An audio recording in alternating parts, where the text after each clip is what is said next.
used to teach that the mouse class. Yeah, the micro mouse. Yeah, That's cool. that is a really fun class. My students do not use any kits, so they design the circuit board. They have to design the actual circuit, and then they have to design the circuit board itself. They have to route all the traces. That's cool. And then the only thing that we don't do ourselves is to fabricate the circuit board. You can do it, but it's really hard because if you have a two-layer board, then you have to align everything perfectly because you need holes. Weren't you talking about that, how you can have the connections with the different layers? Yeah, exactly. Even with a two-layer board, you have to align really well to get it done correctly. And then you need to insert the little conductors and solder on both sides to make the actual electrical connection. So that's really way too much work. And to print circuit boards, to make your own circuit boards at the resolution that we need was really, really hard. Our traces are down to 8 mil in terms of width of each copper. It's only 8 mils. 1 mil is 1/1000th of an inch. So we have traces that are less than 1/100th of an inch wide on the circuit board. There are things you can do. You can print using a laser printer. You can print your actual circuit pattern onto a transfer sheet, and then you can iron on the transfer sheet. But the resolution is never good enough for 8 mil traces. And we need 8 mil traces because some of the chips that we use, they are called TQFPs. I know this is a slight digression, but I really like this stuff. I'm considering going for the electrical engineering and computer science program rather than just computer science they have. You can go with either one. I mean, you can always, do the switch over, after you get your bachelor's degree, or even your master's degree. It's just a personal interest. If you have the interest, and if you're willing to spend the time to learn about the other side, it's always possible. So TQFP is a very small. It stands T stands for thin, and then QFP stands for quad flat package. But the pins can be very close together. So the pitch, which is the spacing between the pins center to center, are somewhere between 0.4 to 1 millimeter. The 1 millimeter are considered the really kind of easy to solder ones. The tough ones are the ones that are really kind of close together. And I can do the soldering. It's the manufacturing of the circuit board that is really hard when you have traces that are so close, together. So anyway, other than actually manufacturing the circuit board, the students actually have to design everything, and then they order the parts, and then they have to solder, all of these things onto the circuit board, debug the circuit board, and sometimes things do not go well, and we end up with little fires. It's really fun. And it's a really good way to get a first job too, because Micro Mouse is about product development. So my students, after they complete that class, even if they don't get a robot running, they can go to a potential employer and say, well, we know why it didn't work. That is still better than many other students who never had any experience with a long-term project, working with other people to try to get a product to work. That's a solid project. It is a very solid project. It's a 221, so it's a 5 unit? No, it cannot be that case. I think it's 332 unit over 3 quarters. Oh. So 8 units altogether. Wow. So it's a pretty heavy duty class. But it was really fun. And then the UC system ran out of money. Do you guys remember a few years back? They ran out of money, and then they decided to let go of all the least expensive employees, which are the part-time lecturers, and keep all the full-time professors, and continue to give them merit increments, of salary based on a year of service. Some of you don't know what I'm talking about, but if you have been in that system before, you probably know what I'm talking about. Okay, so we are going to talk about the A-star algorithm today, and I got everything ready to go, okay? So first of all, I want to show you a comparison between algorithms with the A-star algorithm. This is the A-star from Wikipedia. I do not even bother to change it. I showed you guys this one, I think, on Monday. Okay, so on Monday I showed you this code, and I really don't like it. Okay, I can understand it just fine. I know how it works, but I don't like it for several reasons. The first reason is it has got these things here. Okay, what is a continue? Okay, this is coming from the cisp 360 or 400 or 401 class. Okay, C, C++, and Java, they all have the construct of continue. What does it do? Like a break? It's the opposite of a break. It means, continue means, go for the next iteration of the loop that the continue is in. So in this case, okay, the highlighted continue here will basically skip the rest of this loop and then go back to the for loop for the next iteration of the for loop. Sorry? A go-to then? It's kind of like a go-to, but it's slightly more structured. Okay. Slightly more structured. In Java, I believe you can name a loop and then you can have a named continue or a named break so that you can say which one you're breaking or which one you're continuing, but it is still bad, okay? The one part that really bugs me the most, and that really kind of sent me in the opposite direction is this thing here. In the middle of a conditional statement, in the middle of a loop, it has a return that returns from the subroutine to whoever is calling it. I know this is pseudocode, I know it's not real code, but it's just ugly. Okay, to me, this is like a big no-no. Okay, so I cannot really condone this kind of programming style. So instead, I wrote my own. So if I cannot condone something, then I just go like, okay, let's replace it with my own code. Okay, no breaks, no continue, no return in the middle of a loop, okay, which I really hate. Okay, so we'll take a look at this code here and then find out what it does, and then we'll trace it too. So I got an example for you guys to trace. Well, I'm going to trace it in class, but we'll all observe that. So the trace is based on,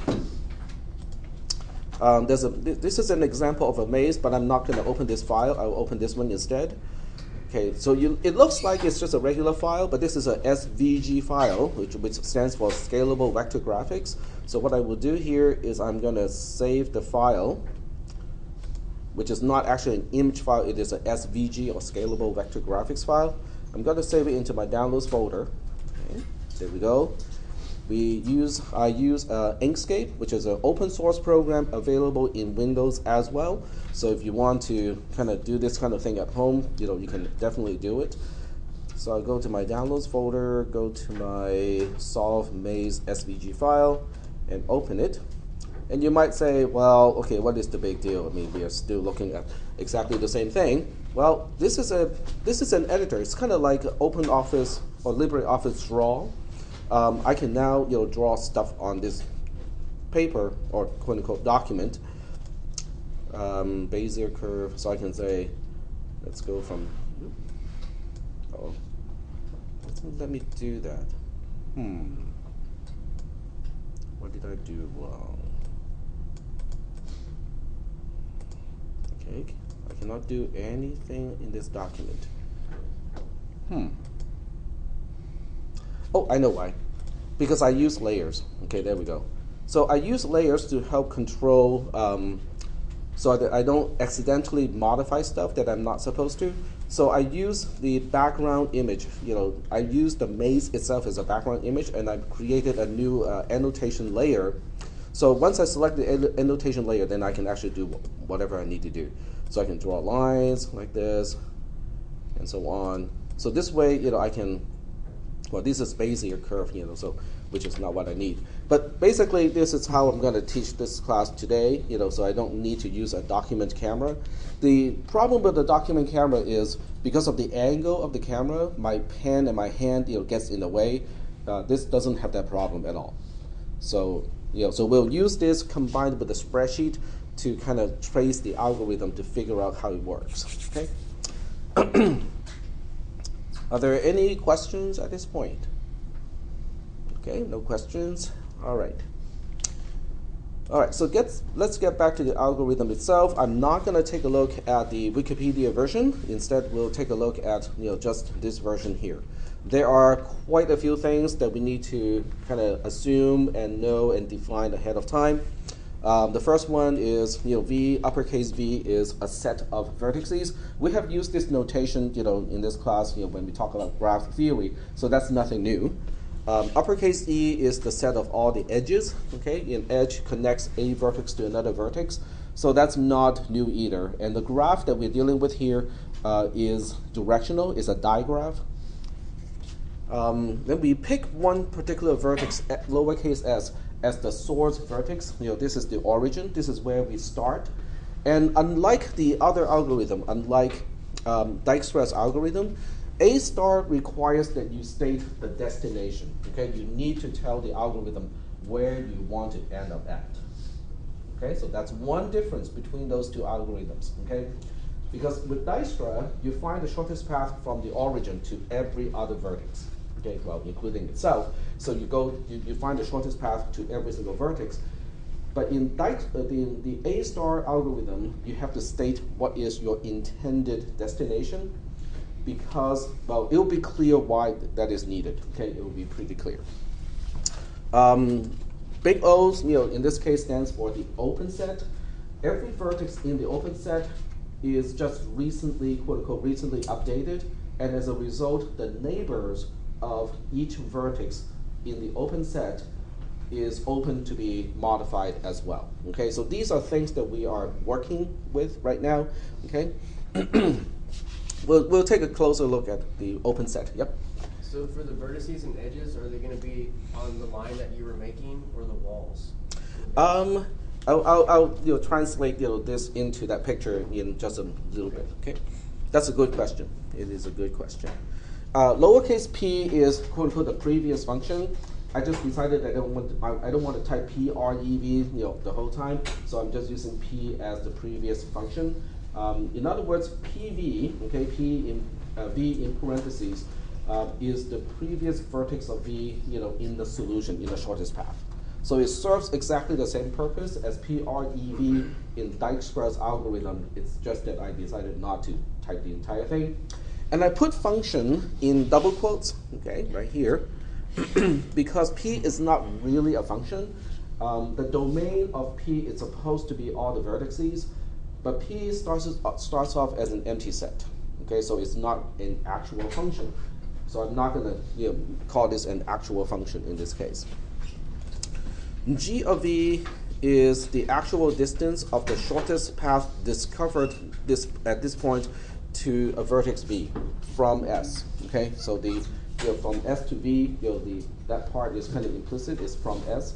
So this is the actual known distance to V, which is which function in the Dijkstra's algorithm. We got prev, and then we got one more thing. Distance. Yep. So this is actually doing the same thing as distance in Dijkstra's algorithm. What makes the A star algorithm different is we also have a V of V, okay? F of V. The function F is the guesstimated distance of the shortest path going through the vertex V from source to destination. Now, this is new, okay? This is something that we haven't seen before. So in the next, when I trace the algorithm or when I switch back to the maze, I will show you guys exactly what I mean by that, okay? This is also new, okay? In order to get F, we also need H. HVW is basically a heuristic or an estimation of the distance of the shortest path from the vertex V to the vertex W.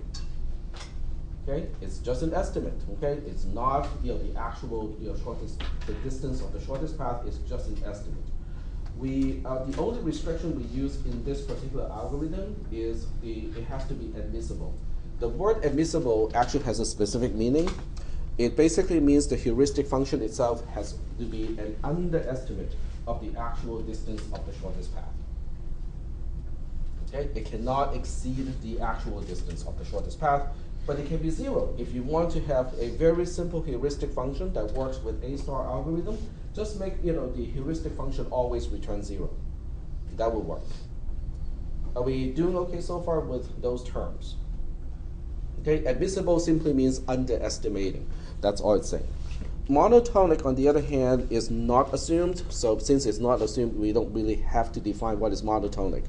And then the last one is the cost of an edge. I call it a distance, the distance of an edge here, because I kind of ran out of letters. C is used, also somewhere else in the algorithm. So I use D to represent the distance of a single edge. So in this case, VW, they have to be connected by an edge that goes from V to W. So D, VW, is representing the distance or the cost of that particular edge.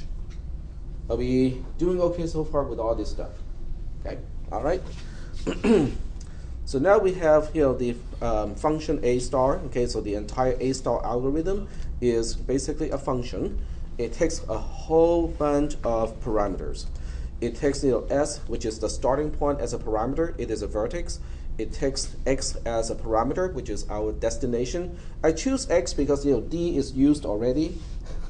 So X marks the spot, and that's why I use the letter X.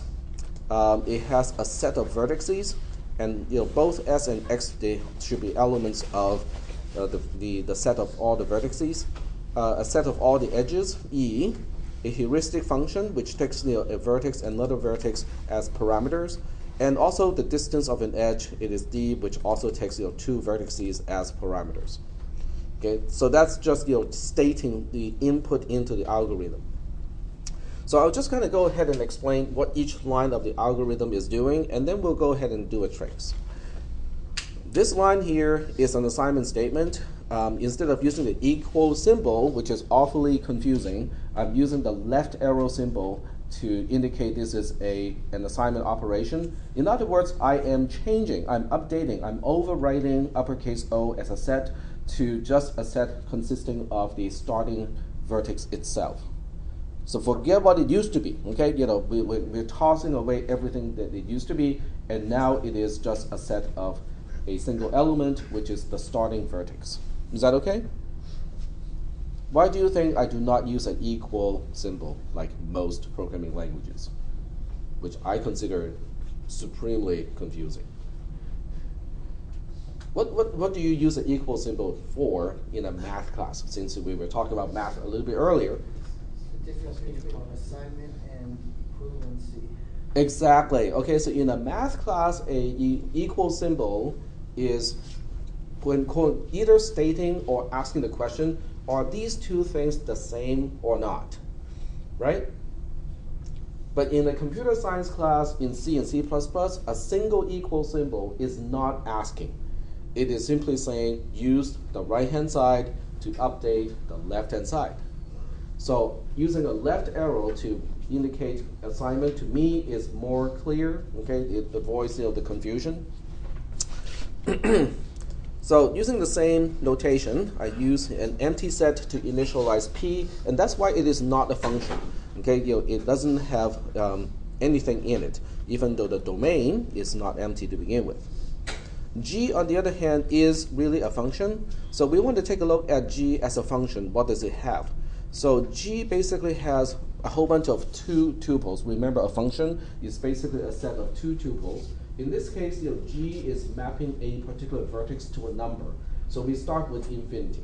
Okay, so we are mapping every single V to infinity,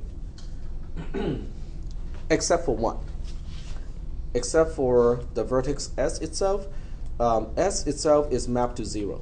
So if you say, okay, what is G of S? It is a 0. And that's because, G, if you look up the explanation of G, G is the distance of the shortest path discovered up to this point to a particular vertex V from S, right? So why do you think G of S is a 0? That's the starting point. It's the starting point. I'm already here, so it doesn't cost me anything to get to the same vertex. Okay, and that's why it has a value of 0. So the next one is function f. Okay, function f for the most part is the same as function g. For everything else, f of v is infinity. Okay, we do not know any way to go through those vertices to the destination, except for one. So this is the only one that is that has a particular value. So f of s, okay, the estimated shortest path distance from the source to the destination is purely an estimate in this case. It only consists of HSX, which is basically the heuristic or the estimation of going from the source to the destination. Okay, the heuristic function typically is something that's easy to compute. It doesn't take a whole lot of time, but it is always guaranteed to be an underestimate. Okay, all right. All right. This is actually a typo. I forgot to update, the comment when I changed to use X to represent the destination. So this G really should be X. Okay, so if you want to make a note, this is supposed to be X.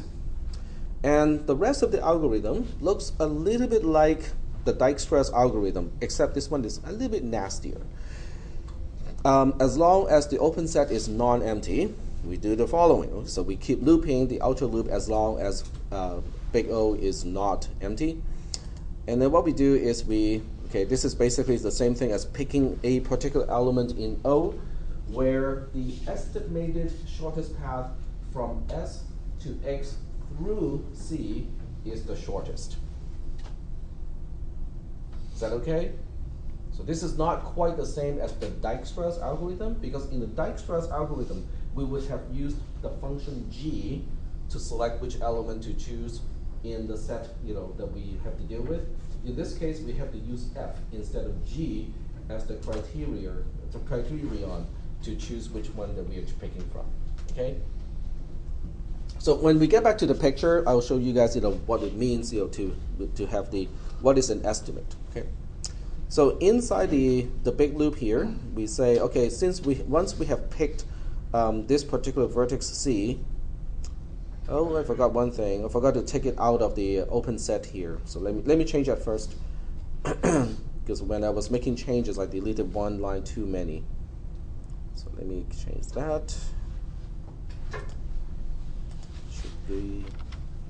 Should have the same level as this, and then we'll remove that O. Okay. So big O, left arrow, O minus C. There we go. Where was the X supposed to be too? Say again? Wasn't there supposed to be an X? I didn't catch that. An X instead of a G. Oh, right here. Okay, thank you. There we go. Should it also be the one kind of below that existing in estimated through the path distance to G? Oh, you mean this one? Yeah. Yep. Should that be X? Or Yep, that should be it. Yep, there we go. Okay. Okay, I think we are good here. Distance to X and distance to X. So I think we fixed everything. There we go.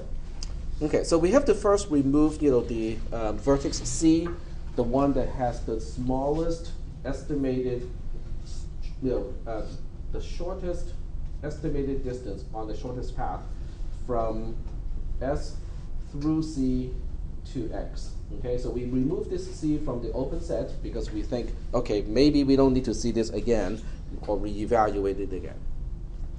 And then we look at all the neighbors of C. Okay, so this part is really saying the same thing as for each neighbor of C, but I chose to do it kind of in a slightly different way.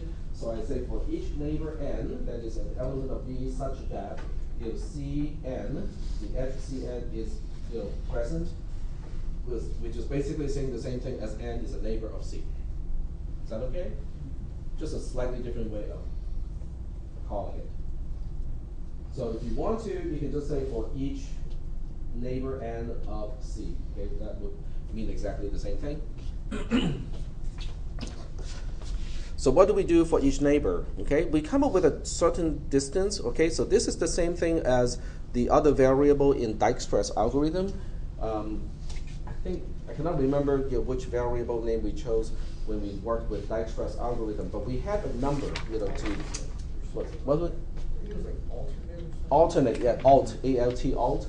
So T is representing basically the same thing as alt, which is saying, okay, now we know that a particular way to get to n, the vertex n, is G of C, which is the actual distance of the shortest path known up to this point from the source S to the vertex C, that's what G of C is representing, plus the actual distance of the edge connecting from C to N. So when you add those two, it becomes an actual cost, okay? An actual path, or I should say the distance of an actual path from the source S to the neighbor N of C. Is that making any sense? Okay? So this is actual. It's not an estimate. It is just at this point, this is one cost, or the distance of one path going from the source to the neighbor N. And then the next conditional statement is saying, okay, if N is not in O already, okay, because if N is already in O, we don't necessarily need to do that. Or even if N is already in O, which is possible, but as long as the new distance is shorter than the last known shortest distance from the source to the neighbor N, then we go ahead and update a whole bunch of stuff. Is that making any sense? Because we just discovered a shorter path from source to this neighbor N. So if we have discovered a shorter path, we got to update a bunch of stuff. The first thing we update is the open set O, okay, which basically means, oh, well, this neighbor of C, is getting updated, so we should put it into the open set because its own neighbor, the neighbor of N, are now subject to change. So we need to kind of track that and put it back into the open set, okay?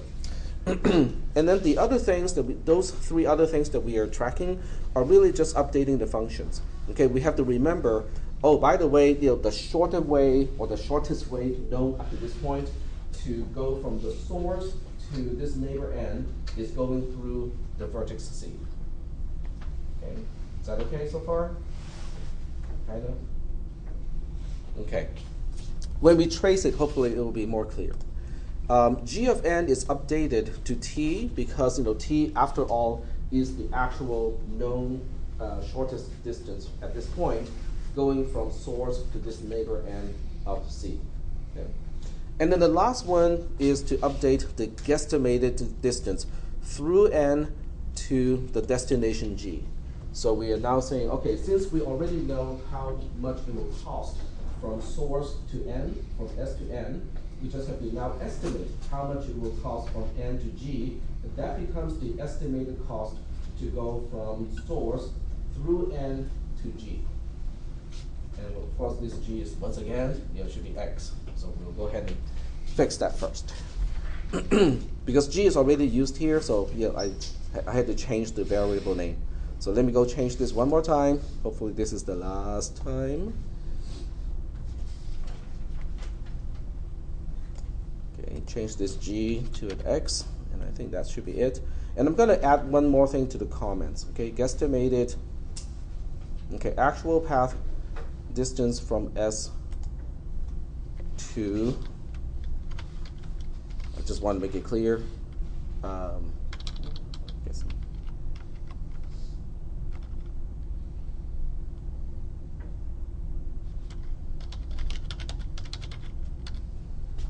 From S through a vertex to X. Estimated shortest distance. Shortest distance from S through a vertex to X. Okay, that's better. You have a two twos in it. A vertex 2, 2. Oh, 2, 2. Okay. 2, 2.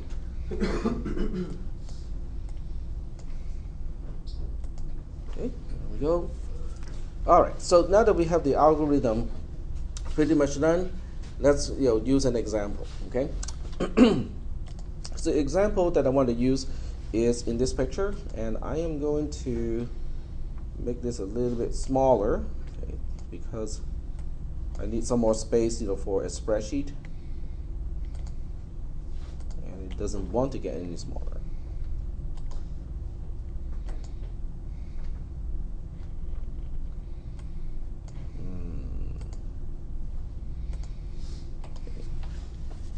Minimize, move.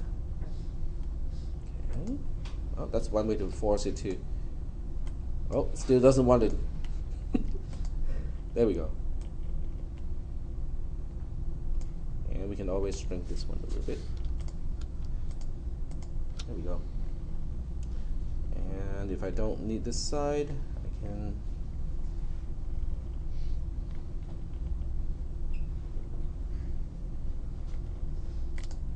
there we go. Just hide it. There we go. All right. So using this as an example, okay? So I'm using the green dot as the source. That's basically our lowercase s, and then the red one is our destination, which is represented by x in the algorithm. Okay. So I can go ahead and annotate, okay, and say this is our s, and this is our g, or x. Sorry, keep using the wrong letter. There we go.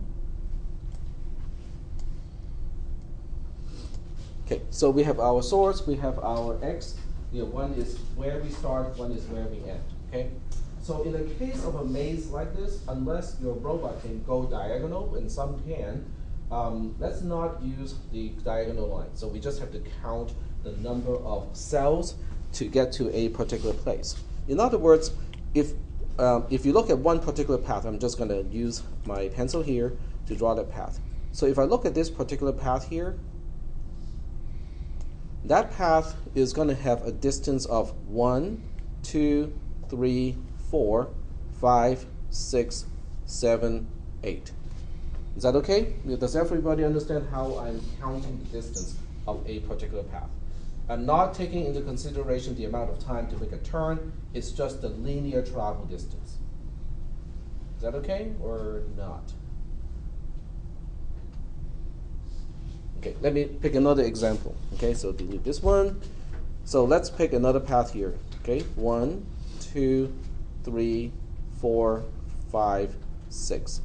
So that's an alternate path from the source to the destination. This one has a distance of 6 units. Is that okay? All right. Okay. All right. So in this case, we can represent the cells, by its coordinate. This is 0, 1, 2, 3, 0, 1, 2, 3, 4, 0, 1, 2, 3, 4. So we use the XY coordinate system to represent it. So let me just kind of add the annotation here so that we know how we are counting the cells. So we have this one starting at 0, and this one starting at 0 here. So we have 0, 0 at the lower left corner of the entire maze. Are there any questions about how we name the cells of this particular maze? No questions? Okay.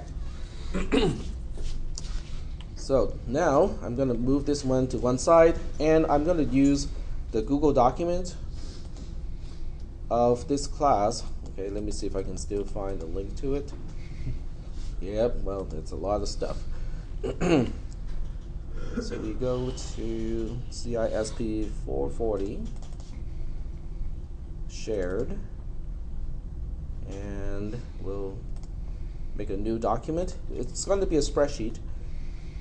And we'll create over here, and we'll give it a name of A star trace. So you should be able to see this document if you use a computer. You should be able to see it now. We'll go ahead and move this to a new window so that I can shrink this one so it can be displayed more or less side by side by the graph itself. So let's move to the graph, and they can overlap a little bit. It will still be clear. Okay, there we go. So we will use the spreadsheet as a trace, and then just look at the picture on the other side. I can annotate a picture from time to time as well. Okay, so we got a lot of stuff here. The first thing we want to represent is what are our vertices. Now I'm not going to list everything because it would just be kind of boring. Because the vertices would be, the 2 pole 0, 0 is a vertex. Okay, because every single cell in this maze is a vertex. Okay, so 0, 1 is a cell. 0, 2 is a cell. Blah blah blah. So how many cells do we have in this particular maze? 25, because we have 5 columns and 5 rows. Okay. So are there any questions about what the vertices are? in this case. 0, 0 is representing this cell. 0, 1 is representing this cell because we specified the X first. 0, 2 is this particular cell. 0, 3 is here. 0, 4 is here. And then 1, 0 is here. So are we doing okay so far with the nomenclature? How we name the cells? Is that okay? Right, okay.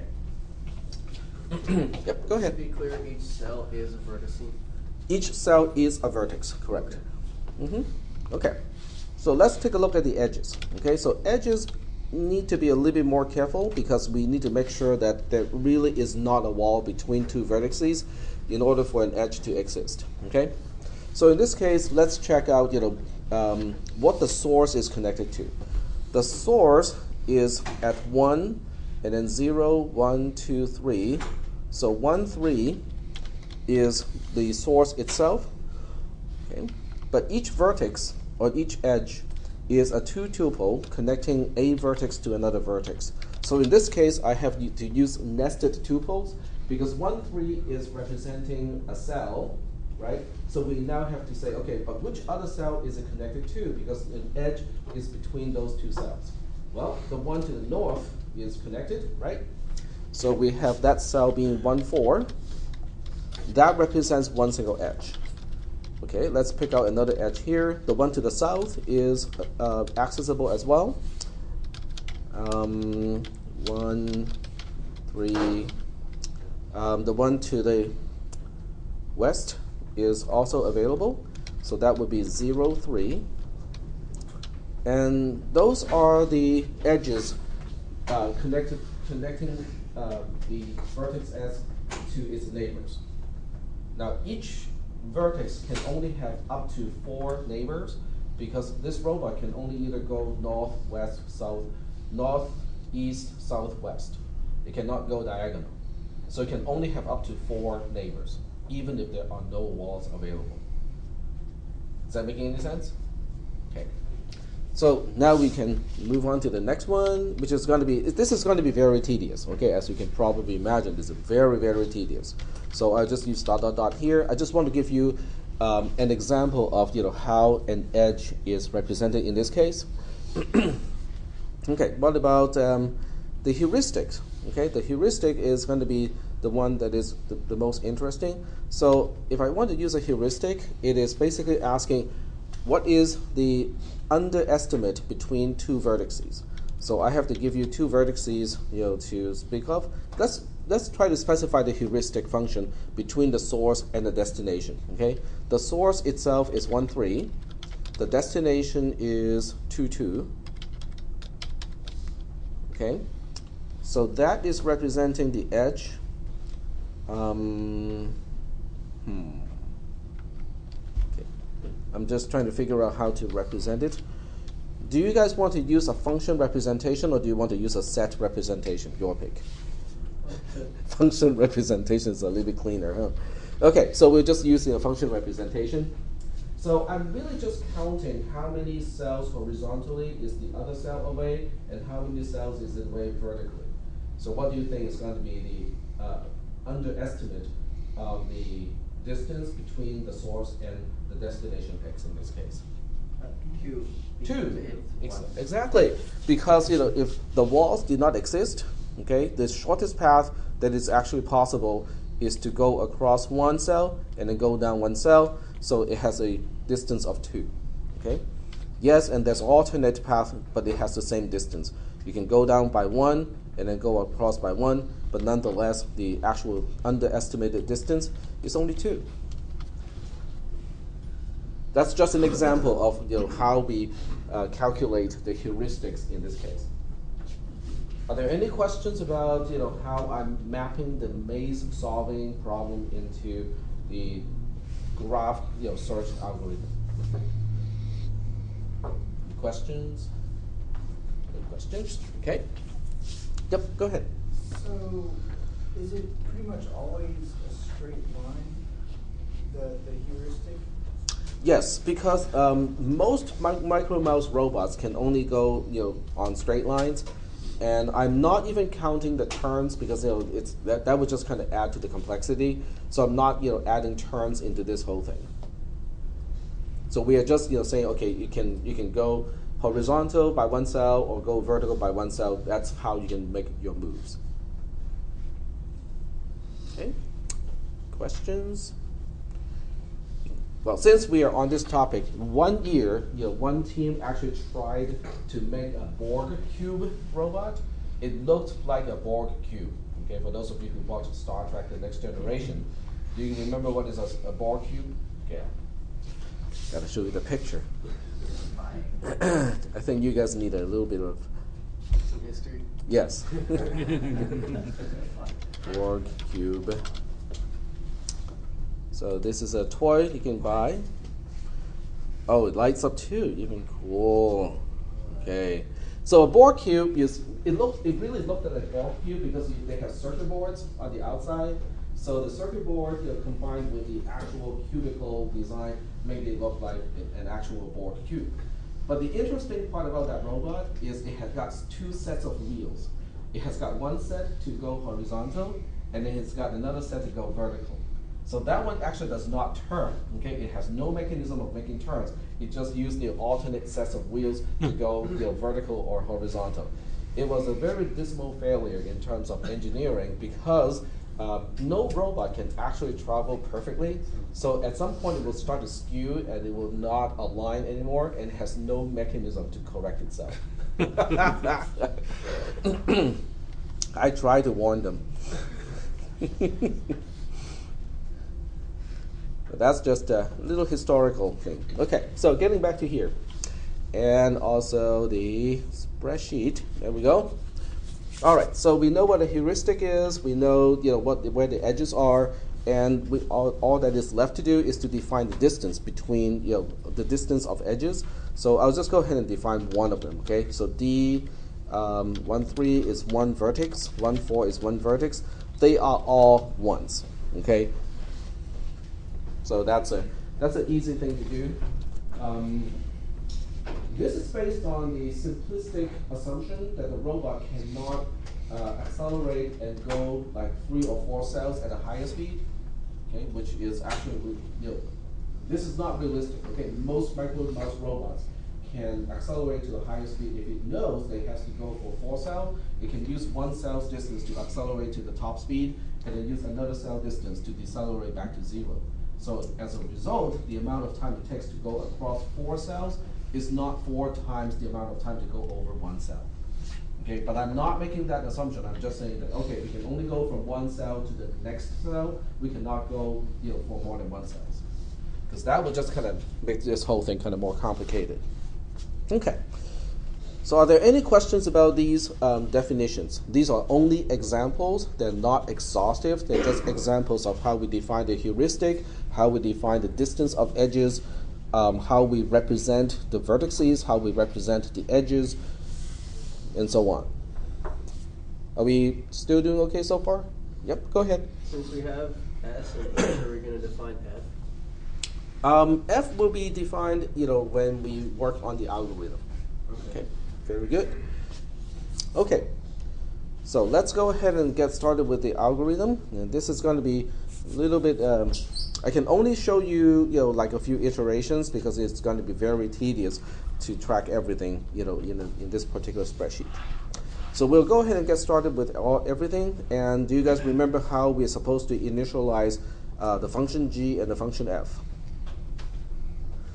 G of blah, blah, blah is infinity, except for 1, okay? Except for which one?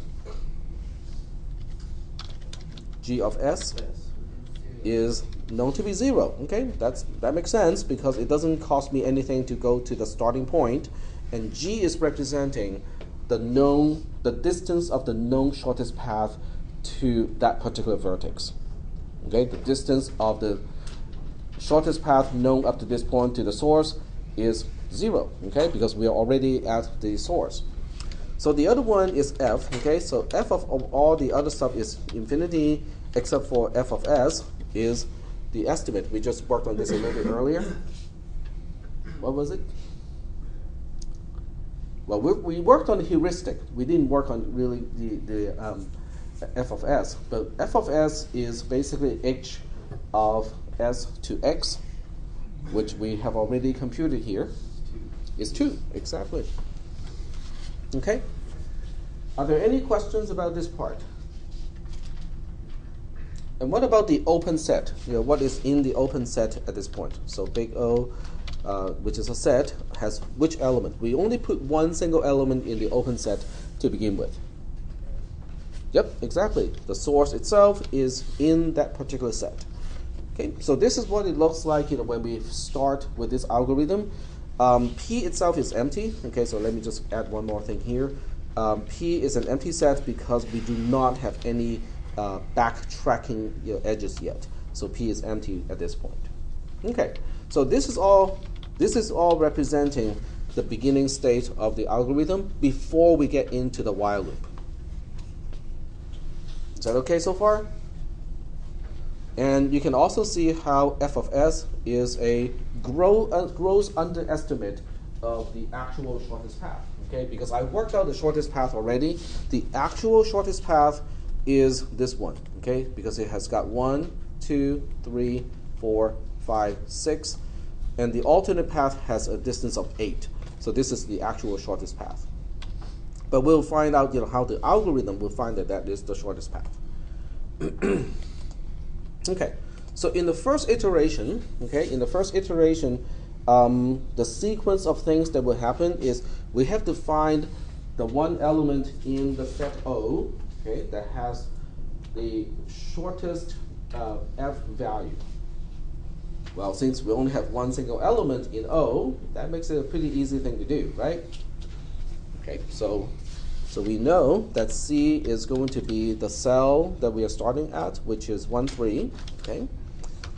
And O, for a very short amount of time, is an empty set, okay? Because remember, every time you pick out an element, a vertex from O that has the shortest or the smallest f value, you have to remove it from the open set first, okay? So we're going to take it out, and O, for the time being, becomes an empty set. But it won't remain as an empty set for too long, okay?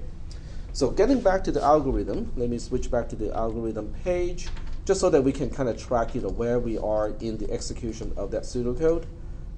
Okay, this is not the one.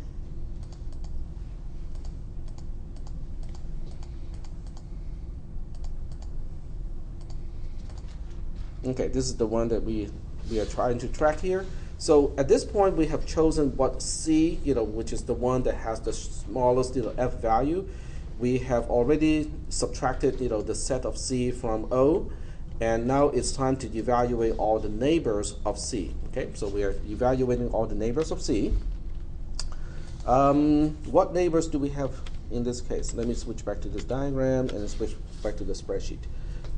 S has got 3 neighbors, so just to be systematic, I'm going to go with north, east, southwest, that particular order. So the first neighbor I will consider is the one to the north, okay? So I'm going to use the next cell and say, okay, let's consider the first neighbor. The first neighbor is the one to the north, which is, in this case, a 1, 4, okay? All right, so what do we do with that neighbor? The first thing we do with that neighbor is to compute the temporary value, okay, which is quote-unquote the alt value. And I think in the algorithm, I use T to represent it, so I'm going to compute this particular value. Okay, switch back to this first, and then switch back to that. Okay, so we compute T first. What is T? T, in this case, is G of 1, 3, because 1, 3 is C. Okay, so if you really want to refer to the variables that we use in the algorithm, this is G of C plus distance going from C to this neighbor N. Okay, which in this case, so I'm expanding all these values. What is C? C is the cell 1, 3, which is source, right? And what is N? The N is because we go with north, east, southwest. So right now we're considering the neighbor to the north, which is 1, 4. And we already know the distance of any edge in this particular case is just 1, right? and g of c is g of s, because c is the source itself, which has a value of 0. So t is 0 plus 1, which is just 1. Okay? So we say it's 0 plus 1, which is 1. Yep. How did you pick C? Okay, the way we pick C is here. So we basically pick a C in O such that it has the smallest f value compared to everything else in O. In other words, it is the most promising vertex. Okay. So switching back to the diagram and the spreadsheet, like this. Okay. So the next thing we need to do is to say, okay, should we put this into the open set? Okay. First of all, is it already in the open set? Is this neighbor n in the open set? Well, nobody's in the open set, right? So we have to add it to the open set. Okay. So we say, okay, the open set is now now it has one element again. Okay, because we're going to update it. Okay, we are going to update something about the cell to the north of S, okay, which is this particular cell here. Maybe I'll just use a particular thing to indicate that we are considering this cell. Okay, so I can erase this. So this is the C that we are talking. Whoops, nope. Take it back. Undo. Okay, so this is the C that we are talking about. Okay, C and S are exactly the same thing at this point, and this is the current neighbor N that we are considering. Okay, so this is the current state of the algorithm. Is that okay? All right. So we put n into the open set. There are a few other things that we need to do. We need to update the G, the F, and also the P. Okay.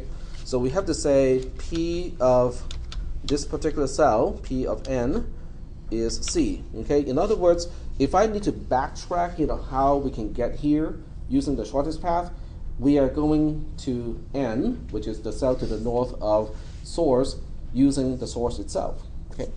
So, in other words, what we are really doing is we are saying P14, which is the coordinate of N, is 13, which is the coordinate of C. Is that part okay? So these are updates. They are not comparisons. These are actual updates. Maybe I can use the approximation of the arrow so that we know that that's what it's doing. Okay.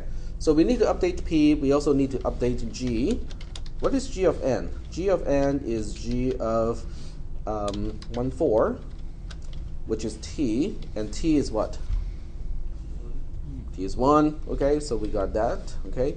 And then the next one is F, which is, can someone remind me again what is F of n? What is it representing? It's representing the distance of the shortest path going through n from S to X. That's a mouthful, okay. So let me tell you what it is really trying to do. So what it's trying to do is it knows how much it will cost to go from here to here already. Okay, so that part is known.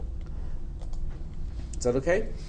So now what it needs to do is to say, okay, so now that I know how much it will cost from S to N, how much is it, let's estimate, okay, how much is it going to cost to go from N to X?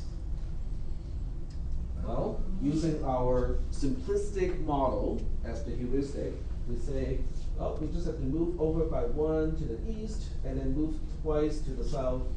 Then we are, then we will be at the destination. So it has a heuristic of 3 in this case. Is that making any sense? So I have to add the 3, which is estimating how much it will cost to go from N to X, to the actual distance going from source to N, which is 1. So it's 1 plus 3. Okay. So this one is G of n plus the heuristic of going from N to X. Okay, that's what it looks like in the algorithm, but in this specific case, we are looking at f of 1, 4, which is the cell that we are dealing with, f of 1, 4, is g of 1, 4, which we just computed a little bit earlier, which is 1, plus the heuristics of going from 1, 4 to our destination, which is 2, 2. Okay? And that turns out to be 1 plus 3, because 1, okay, let me go back to here. This is because this is 1, and that is 3. So the estimated the distance of the shortest path, estimated distance of the shortest path from source through n to x is 4 in this case. Why is it 1 plus 3 and not 1 plus 2? Is 1 plus 3 because the 3 is representing the heuristic going from here to here, Okay. which is 1, 2, 3. Okay?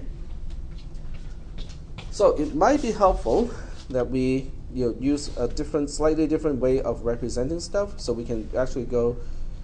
Okay, let me erase this gray line first, and then we'll erase this n, and instead we'll just write down here the actual values. So we say g of this particular cell is 1, and then the f of this particular cell is 4.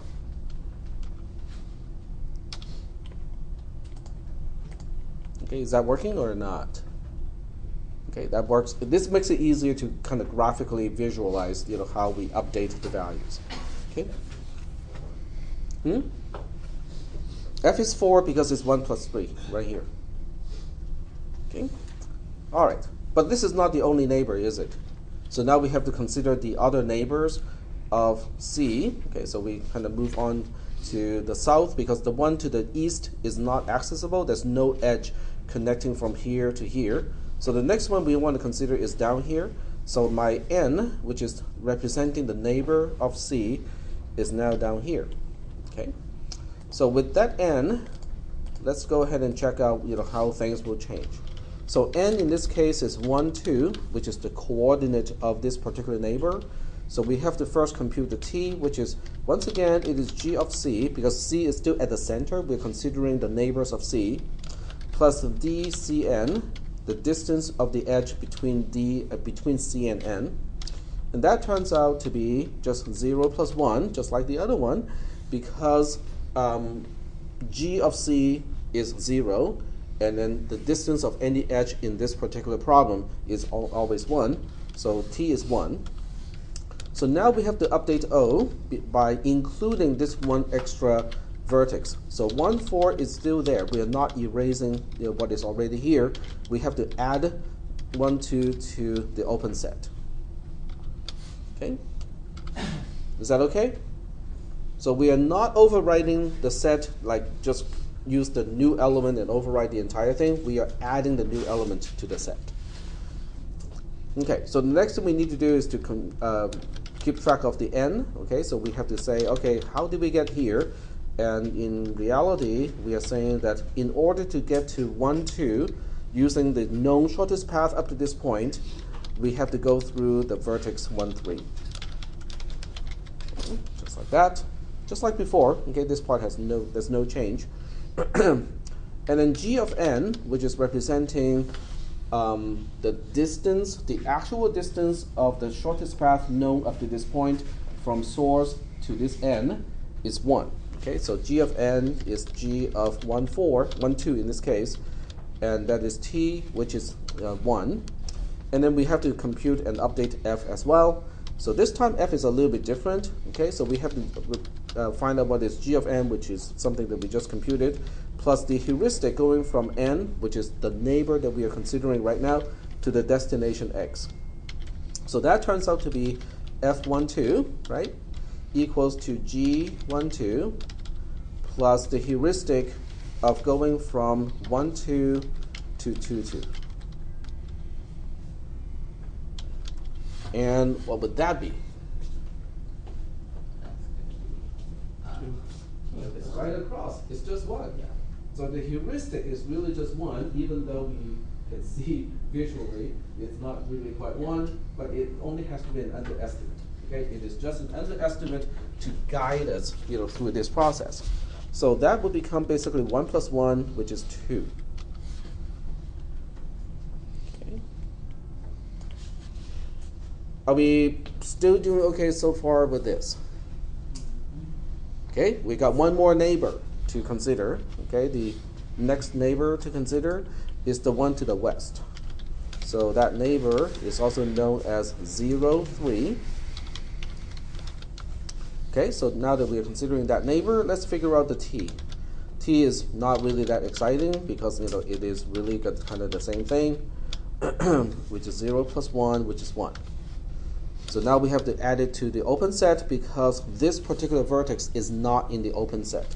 So we have to add it back into the open set. So the open set now has 1, 4, 1, 2, and now it also has 0, 3.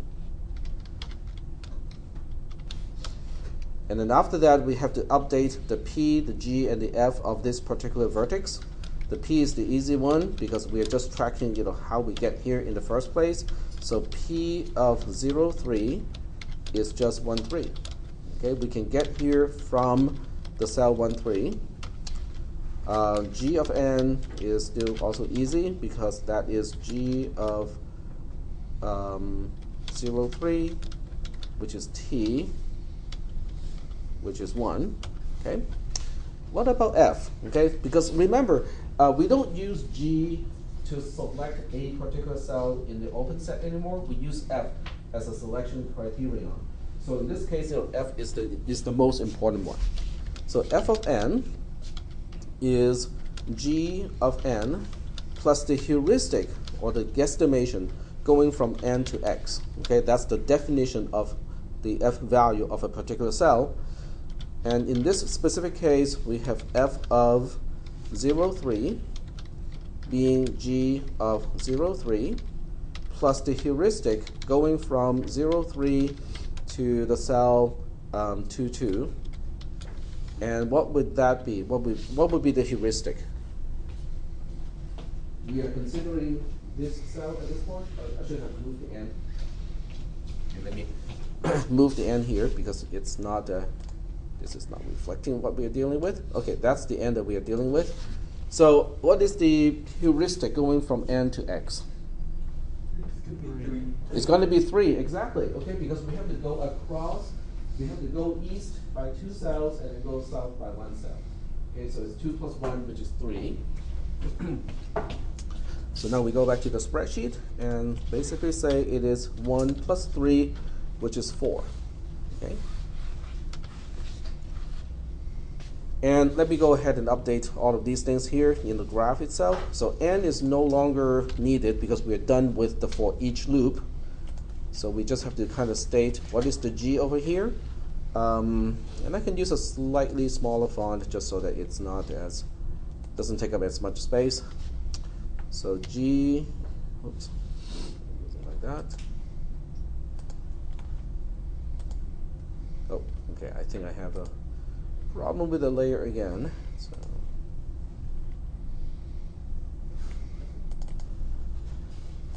we're using the right layer.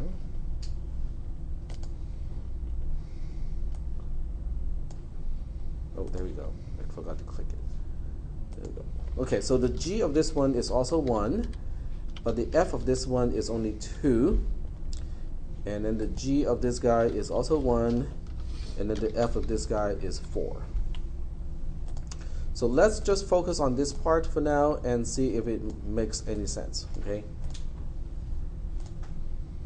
I'm trying to center and move everything just so that they look a little bit better. There we go. Okay.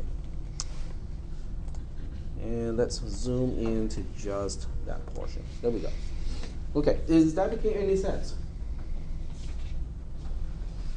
Now remember what G is representing. G is the cost of the shortest path from the source to a particular cell. That's the G value. To the north, what is the shortest path to here? Just this one edge, it has a cost of 1. and cost of 1, cost of 1, and that's why the G values of all 3 neighbors are identical. But what is more important is the F value, okay? The F value is saying, if I go from the source through this cell to the destination, what is the estimate? What is the underestimate of that particular value? So in this case, the underestimate to go through the cell to the north of the source is, we know this one for sure, okay? And then we have the estimate of 1, 2, 3. So we have a estimated distance of 4. If we go through, this cell to the north on that particular shortest path. Is that making any sense? Okay. This one is the same thing. It will cost me 1 to go here, but once I'm here, it will cost me 1, 2, 3 to go to the destination. So the cost of the shortest path going from the source through this cell to the destination is 4. And then the one to the south turns out to be, quote unquote, the best option, right? Because the cost to go from here to here is known to be 1. And then the estimate to go from here to here, not knowing that we are kind of locked into this dead end here, is just 1. So that's why the estimated distance going from the source through the one to the south to the destination is only 2 units of cost. Is that okay? All right. So now that we got all of this stuff here done, we will go back to, let's go back to the algorithm so that I can show you where we are at. So we are done with the for each neighbor, which means we are now going back to the outer loop, and we ask, is the open set empty? No, we got 3 elements, it's not empty. So out of the 3 elements, we want to find the one element that has the smallest F value, okay? Well, you can probably already guess that this is, we're going to be doing this for a while. Because getting back to the outer loop,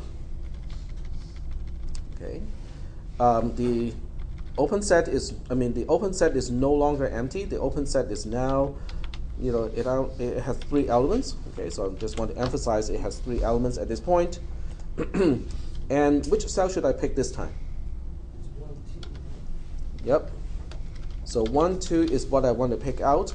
So the open set now has to be updated to be without that particular cell because it is now being considered. Okay, the other 2 will still be there.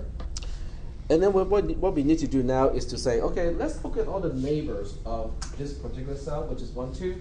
Okay, so in the graph here, I'm going to move C. Oops, sorry about that. So over here, we are now saying, okay, C is now here. Okay, this is our current C. Okay, and we want to consider all the neighbors of this guy. Well, it has got 1 neighbor, which is here. So let's figure out what's going to happen here.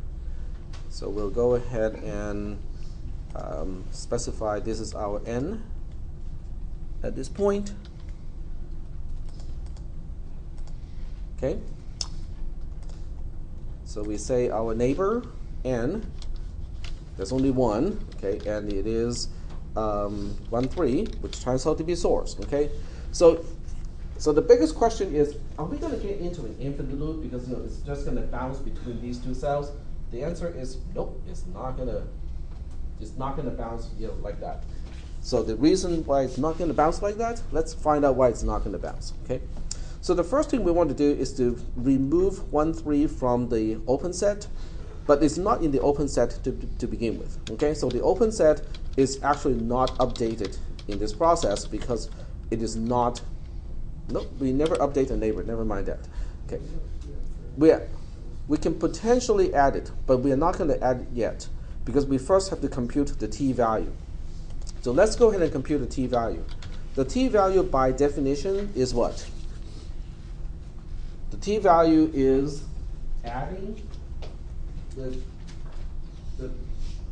cost of the shortest path from source to C, and then on top of that add the cost of the edge going from C to N.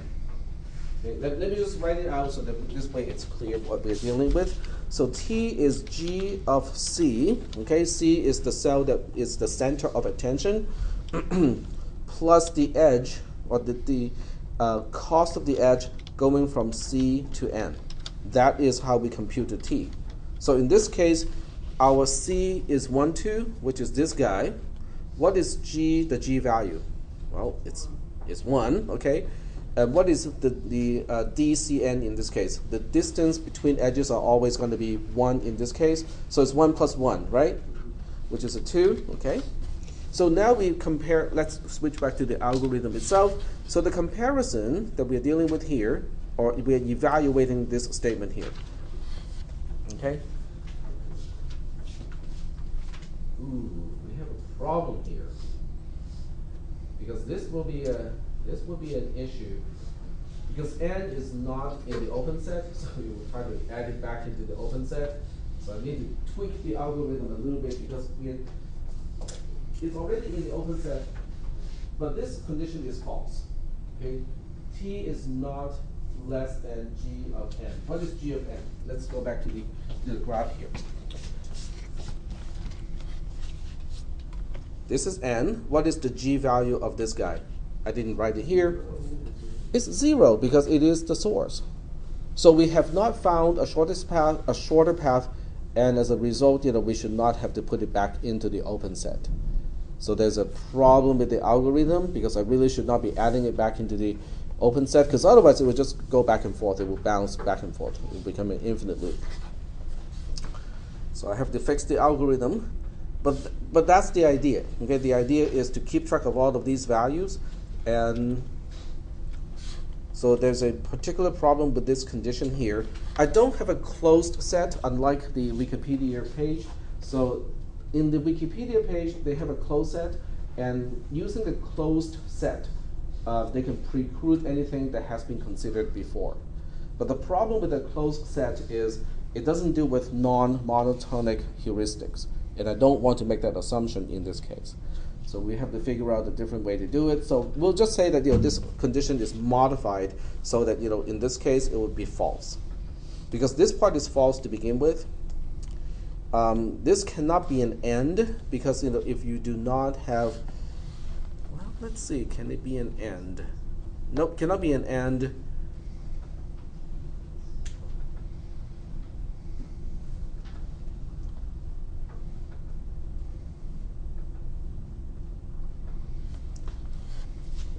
If n is not in the open set, and we just found a shorter path. I think that should be an and.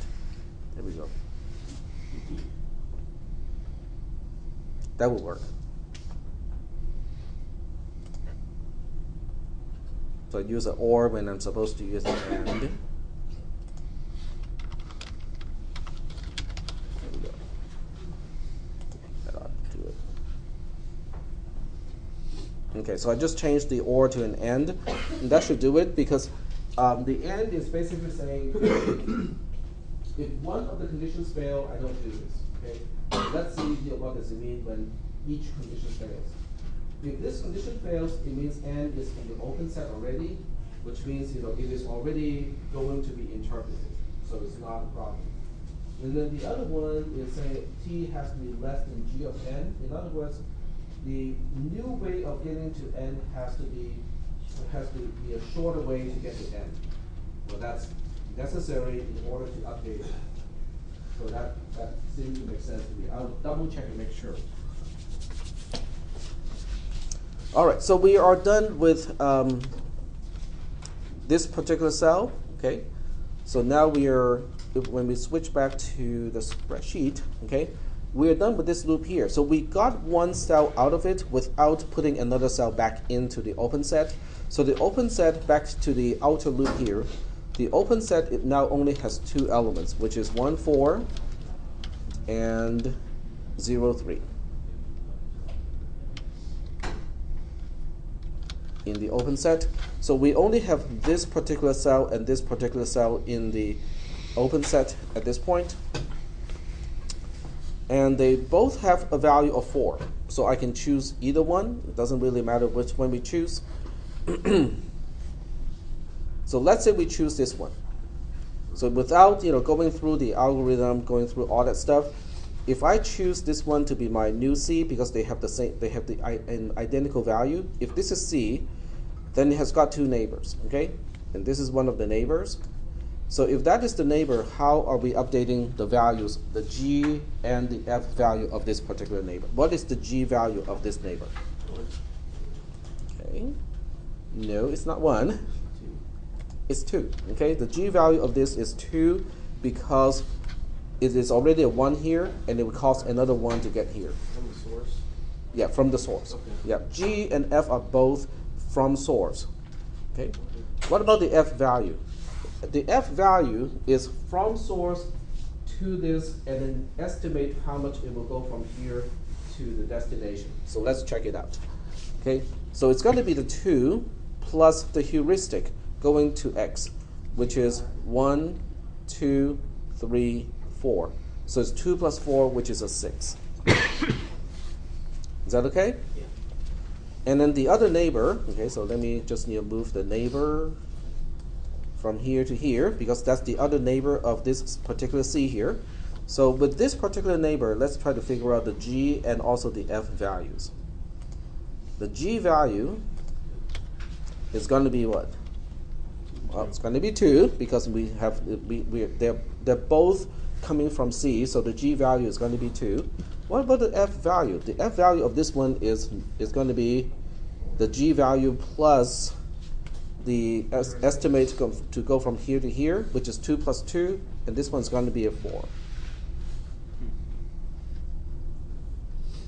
Is that making any sense? Okay. Yep, question? What wasn't our F on the other one, 5? This one? Yeah. Because it is 2 plus the estimate to go from here to x. So the estimate to go from here to x is 1, 2, 3, 4. So you have to add that 4 to the G value. So 2 plus 4 is 6.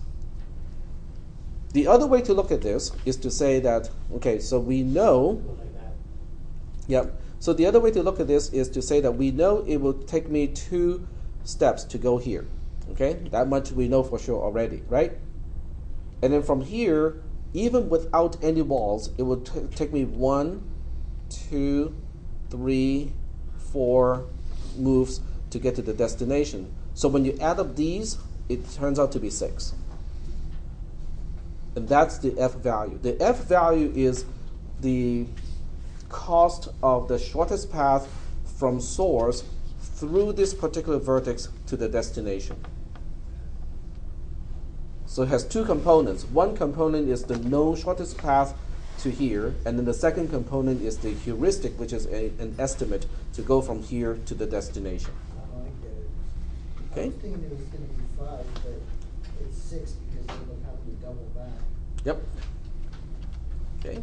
All right. So once we have this, we would have this in the open set. We'll have this in the open set, and this one is still in the open set, right? Yeah. So out of these 3, this is not going to be considered for a while. Yeah. So we'll consider either this one or this one. Okay. Which one do you want to pick? We are actually running out of time, but we'll do one more. How about they're both about the same? So.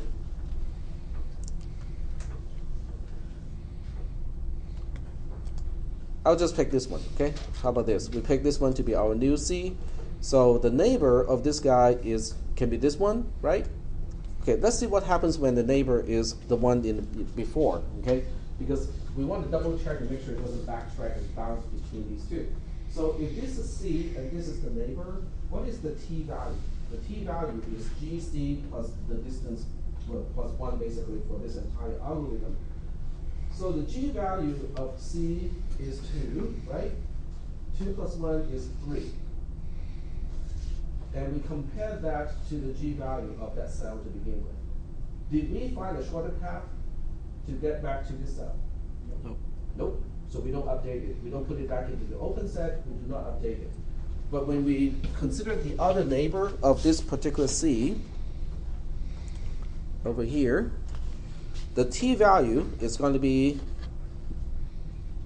well, the original G value is infinity for everybody, right? So it is guaranteed that the t value is less than the g value. So we know that we will consider this one. We just have to figure out, okay, what is that value going to be? Updating P? Hmm?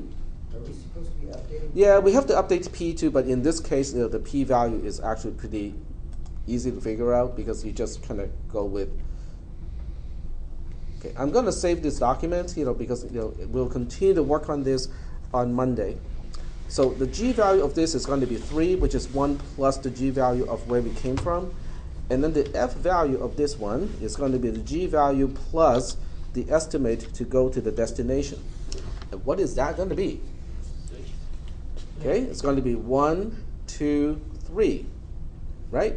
So the f value for the first time is no longer a 4. In other words, we just found that we cannot go through this way to get here because there's a wall here. Okay, so because the f value of this thing, which we will put into the open set, has a value of 6, it will stop trying to explore this side, and instead, next time it will try to explore this guy. Until we get down to here, it will still be okay, and then when we get down to here, it's not okay anymore because it wants to go across. So as soon as it finds out it cannot go across, and find out that this cell actually is more expensive, then these two cells would have the same f value, and then we'll pick one, just pick either one to explore. So it will only explore a portion of the map, not the entire map. And that's one of the biggest difference between the A-star algorithm as opposed to the Dijkstra algorithm. Dijkstra algorithm would explore the entire maze, okay, because it will find the shortest path to every single vertex from the source. A-star will only explore as much of the maze is necessary to find the shortest path. So some of the other paths, all the way down here, it won't even touch. So it uses the heuristics to rule out. To guide it. Yep. So the heuristic is basically a way to guide the algorithm.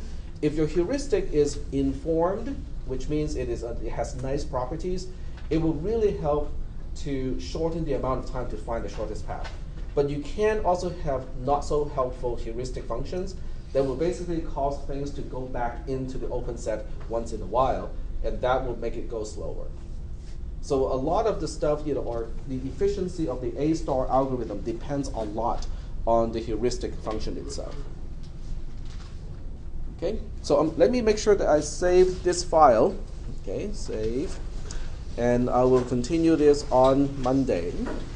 And today's lecture is recorded with the audio part. Yep, so that's good. Add this